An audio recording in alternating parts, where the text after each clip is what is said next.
Hello everybody, this is Bad Luck Johnny 13 and this is going to be our NXT Takeover Toronto and Survivor Series predictions. Now first we're going to start off with the one that has the less matches on the card, which will be the NXT Toronto, and NXT Toronto is going to be starting at tomorrow at the time of this recording, so it'll start at 5 or actually no, 7, because NXT Takeover specials start around that time, and we're gonna hop right into it. So let's get to it. First match is, and these are in no particular order by the way, Authors of Pain versus TM61, the finals of the Dusty Rhodes Tag Team Classic. I haven't kept up much with NXT for a while. Don't know much about either of these teams except that one's big and one team is full of big men and the other not so big men. For this one I'm going to go with the Authors of Pain from what I have collected from NXT for the past couple of weeks. Authors of Pain seems to be the next team in line for the tag team championships. Maybe not soon, but later down the line. Yeah, it's all in speculation on who they're going to take the belts off of, but I'm sure they're going to put on a great match. TM61 versus Authors of Pain. I got the Authors of Pain going over, and we'll see where that gets them. Next on the card we have Bobby Roode versus Ty Dillinger. Now, this could end in a multitude of ways. We could have Bobby Roode go over and that could prolong the feud, or make this a one-off and have Dillinger get called up to the main roster, which I think is long overdue for Dillinger. I think he's been the longest stay in NXT. He's been in NXT the longest out of anybody, but dating that far back, I don't know when he was first brought in by the company. But with that being said, I have Bobby Roode picking up the win over Ty, and maybe this is a one-off, or actually maybe if Ty wins, then that could be motivation for Bobby Roode to get another win, and it could be like a three match series. But yeah, I got Bobby Roode on this one going over Ty Dillinger. Next, we have the Tag Team Championships between the Revival, Dash and Dawson, versus DIY. I'm not too hyped on the name. The team of Johnny Gargano and Tommaso Ciampa. Now, I've seen their match at Takeover, the previous Takeover, and it was one of the match of the night. It really was. My only problem is that I was so worn out by that day that I fell asleep during the match, halfway through the match, and I'm kicking myself to watch it on the network again. But I am sure that this match will be nothing short of spectacular, like their first encounter. With this match, I got the DIY. I got Gargano and Ciampa, mainly because it's feel like they're building up the Authors of Pain to be the next tag team championships, and they're heels, so naturally you would want them to take the belts off a babyface team. And who else would be better than Gargano and Ciampa? With that being said, if they do give the belts to DIY, then that leaves little much for the Revival. I don't think they're ready to be called up to the main roster just yet. I mean, you saw that they took the tag belts off American Alpha so they could get called up the main roster. That just goes to show that creative doesn't think that they're ready for that big exposure yet. So they're gonna take some time in NXT and work a little bit more on the mic and the ring skills. So I got the DIY and a 2 out of falls match, by the way. I think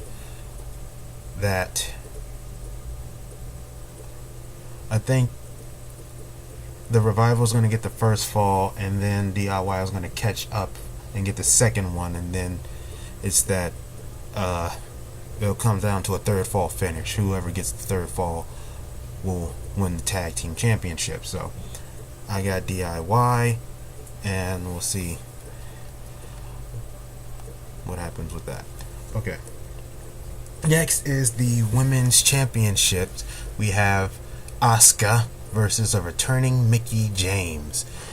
This one I think is a no-brainer, as I'm sure a lot of people love Mickie James as much as myself. I've never seen her wrestle, but I'm sure that she is a fine athlete. It'll be my first time seeing Mickie James in action, so I'm fairly excited about that. But I don't think that they're going to take the title off Asuka, much less give it to Mickie James as a return.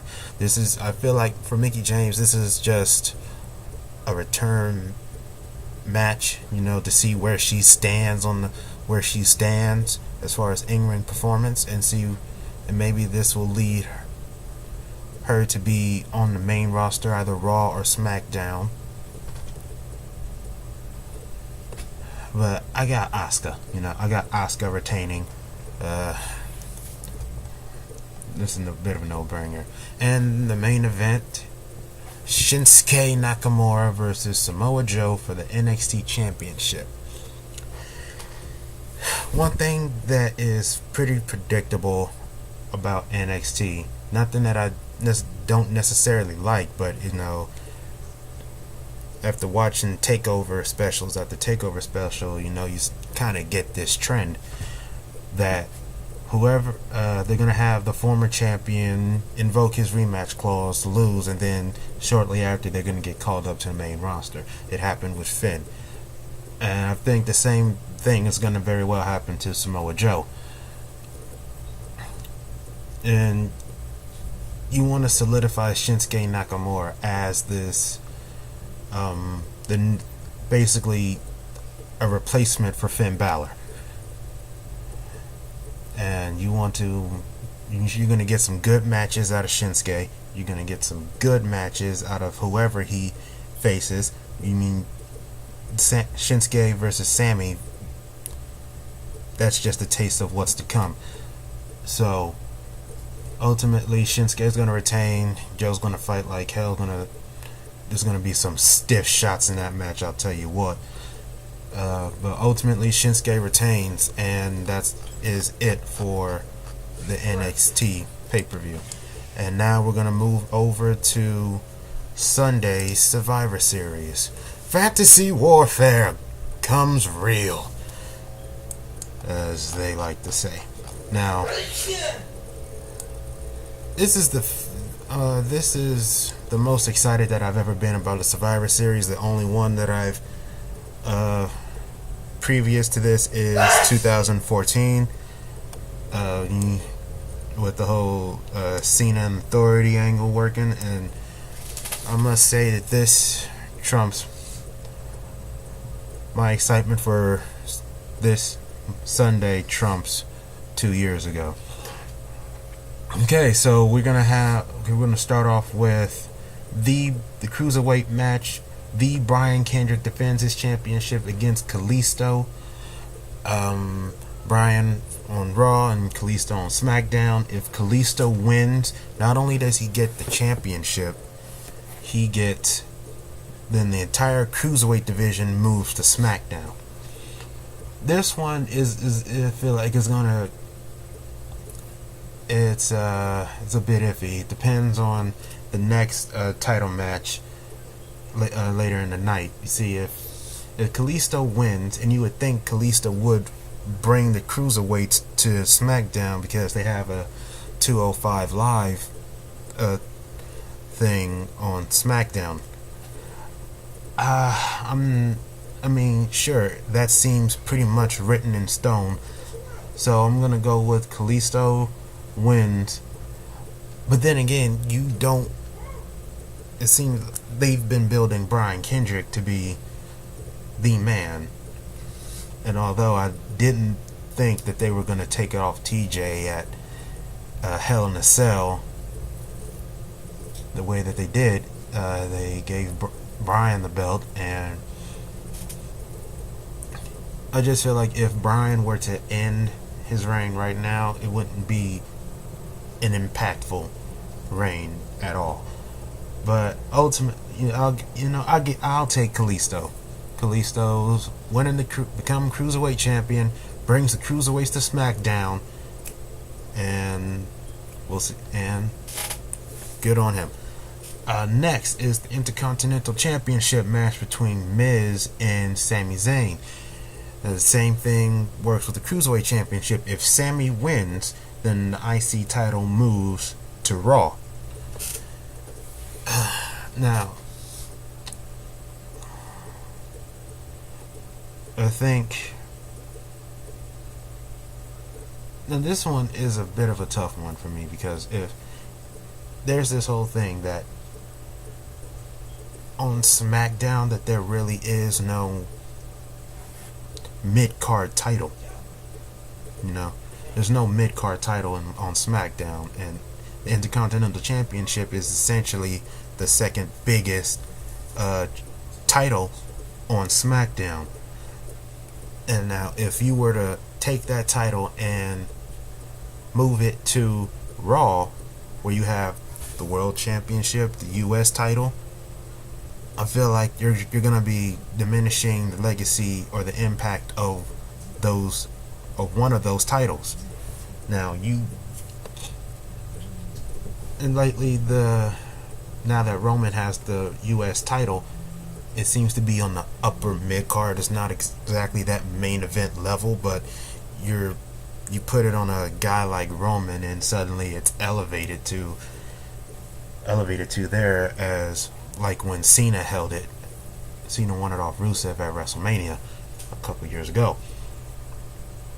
Now, I don't think that SmackDown is going to have both the Cruiserweights and the Intercontinental Championship. I feel like you got to give one, take one in this situation. But then, if Sami wins it and it's over on Raw, where does that leave Dolph Ziggler? Ziggler still has his rematch, still gets his rematch, and how's that going to work into it? It's just, there's a whole lot of things left unsaid that involves the Intercontinental title, and we won't know until the match is over, until someone eats the pin or someone taps out. But either way, I'm gonna have to go with, this is a very tough one right here. Well, if Kalisto wins, I said Kalisto wins the Cruiserweight Championship, so I'm going with Zayn. Zayn's taking the Intercontinental title to Raw, and then we'll have a little switch off right there. Next is the Survivor Series tag match. We have Team Raw. It consists of New Day, Enzo and Cass, The Club, Sheamus and Cesaro, and the Shining Stars versus Team SmackDown, Beauty and the Man Beast, aka Rhino and Slater, Breezango, Hype Bros, American Alpha, and the Usos. Now, ever since this match was announced, I always imagined in my mind it would be a clusterfuck, and I'm so glad that they explained how the match is gonna work. Like, one member of a team is eliminated, the whole team is eliminated. So that really smooths things out a bit. As far as the result, I gotta say that I feel like Team SmackDown is gonna take the win. You can decide who's gonna get eliminated first, which team's gonna get eliminated first, but as far as like star power, New Day, Enzo and Cass, or name value in my case, New Day, Enzo and Cass, The Club, and Sheamus and Cesaro. I'm sorry. I cannot speak. You got a lot of potential good tag teams right there. Both teams have very good tag teams, a part of some few. I feel like if Team SmackDown is gonna win, they're not going to. They're gonna win. I feel like the club is gonna follow through on their not on their threat. Basically, I feel like they are gonna stab their teammates behind the back, either leave or turn on them in some manner, and that's gonna have SmackDown get the win. As far as the sole survivor, I'm gonna have to go with American Alpha, because those are the golden boys of SmackDown Tag Team Division. There's this new up and coming tag team who's been up in the main roster for a while, and that you want to build to have a legitimate tag team contendership. So SmackDown goes over. The sole survivor will be the American Alpha. And then we're moving on to the Survivor Series women's match. Team Raw consists of Charlotte, the Raw Women's Champion, Sasha Banks, Nia Jax, Alicia Fox, and Bayley.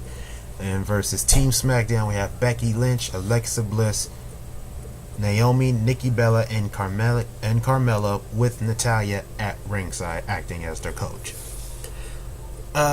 This one is kind of like clear cut in a way that it's sort of obvious, really. Team Raw goes over SmackDown women, and here's why I say that. The go home show for SmackDown had the Raw women invade SmackDown and just lay the beating on them until the tides turned, and it was the SmackDown women who came out on top during the end. Now, the reason why I say that the Raw women go over is that Raw has established the fact that these teams that they have to be teammates, but they don't necessarily like each other. So there's some tension there, and there's bound to be some miscommunication. They've already established that on Raw, whereas SmackDown, they haven't really addressed that. I mean, I feel like Alexa Bliss and Carmella being hot-headed is going to contribute to a bit of a fallout and handicap SmackDown, and put a handicap on SmackDown a bit.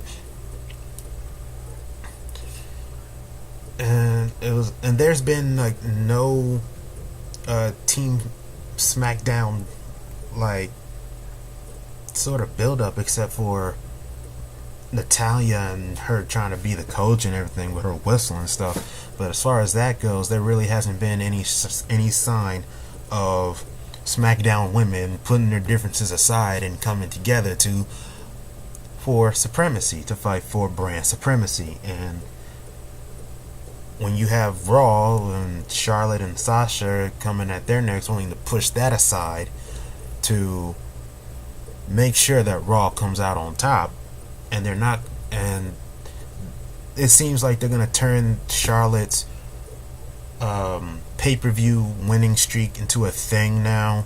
I don't think she's gonna lose at Survivor Series. At least she's not going to get pinned, or where ultimately her team wins. I feel like she's gonna be one of the sole survivors in the match. So I have a Raw women coming out on top, and sole survivors could be Charlotte, Bayley, or Sasha Banks. Any combination of the three.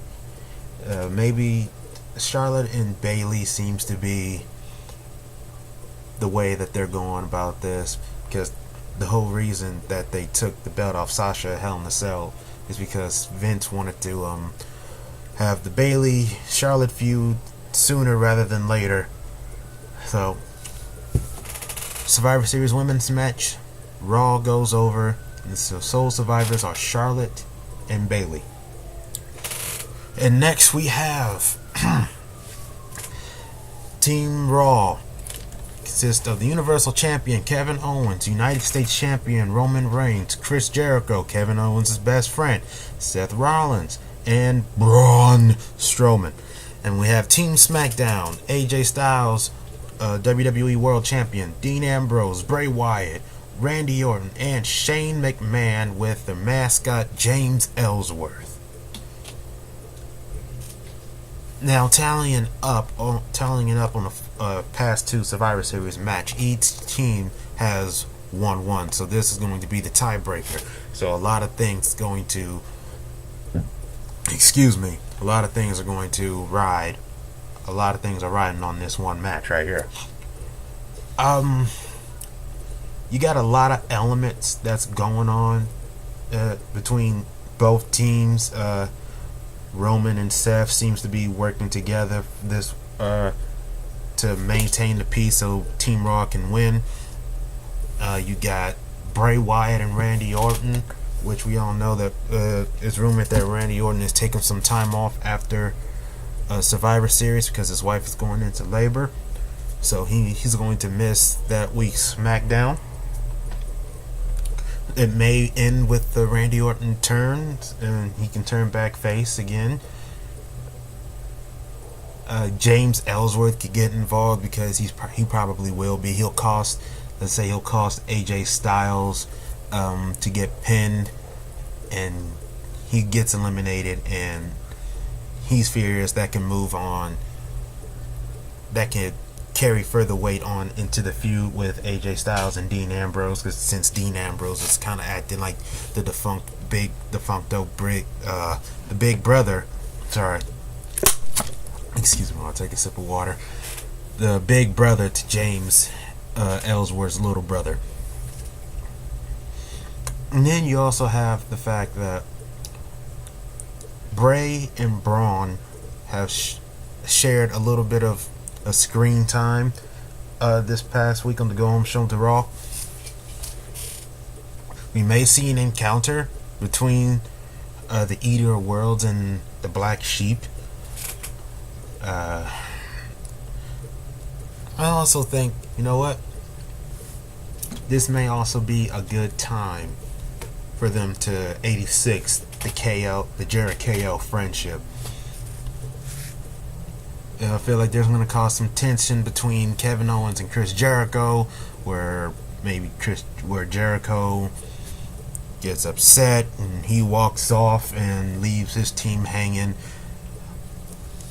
and that can set up a future feud with former best friends between the Universal title. But ultimately, and I'm curious to see what Shane McMahon can do. I know it's a bit disheartening to know that he's replacing Baron Corbin. I'm sure that there is someone else who is much deserving on that spot. Give Dolph something to do, since it seems like he's not going to be in the Intercontinental picture unless he does interfere in that match earlier in the night. But I'm curious to see what Shane can do in the match. I know that the Undertaker match at WrestleMania wasn't all gold, but still, it'd be fun to see if Shane can do what he used to do back in the day. So, as a final result, I got SmackDown going over Raw. Established, they get bragging rights, established brand supremacy, and their sole survivor will be Dean Ambrose, and he can carry that momentum into his feud with AJ Styles, and that'll culminate in their match at TLC. And then finally we have the main event, or as I think people are referring to it, Fantasy Warfare come real. We have Brock Lesnar versus Goldberg. Brock Lesnar versus Goldberg. This is a toss-up as well. It's been said that Bill Goldberg, the depending on how he feels after his match, he may ask Vince for another match. He may want to still keep on wrestling. And the whole thing about Goldberg coming back, besides the video game, was that his family never got the chance to see him wrestle, and he's doing this so his son can see him wrestle. Now, in the meantime, and they've done a great job building Goldberg up. They really have knocked it out of the park with that. And and there's so many things that you can play into it that you don't know who's gonna come out the winner. This is an extremely tough one for me, but as past experiences showed, that whoever Brock goes up against, somehow, some way, he always comes out the winner in that. And I've reached that point where if Brock Lesnar's in a match, the smart money is you go with Brock. But depending on how Goldberg is feeling, or if he wants to have another match, maybe at Mania, then Goldberg would go over in that fact. Or they can have Brock win and they give Goldberg this hero's send off, and then maybe into the right into the Hall of Fame. And it's just a bit of a tough one. So my heart is saying Goldberg, but my mind is saying Lesnar. So for the final say goes to Goldberg. Here's hoping that they have a good match. I don't think it's going to get any worse than Mania 20, but I'm hoping that they put on a show and that Goldberg can kick Lesnar's ass. So that was my predictions for NXT Takeover Toronto and Survivor Series 2016. Who do you think is going to win? Let me know in the comments below. Be sure to like, comment, and subscribe. And follow me on Twitter at badluckjohnny13. Follow me on Instagram at badluckjohnny13. And I may be doing a live face cam reaction while I'm watching both events. And at this time, I am badluckjohnny13, and I'll see you soon.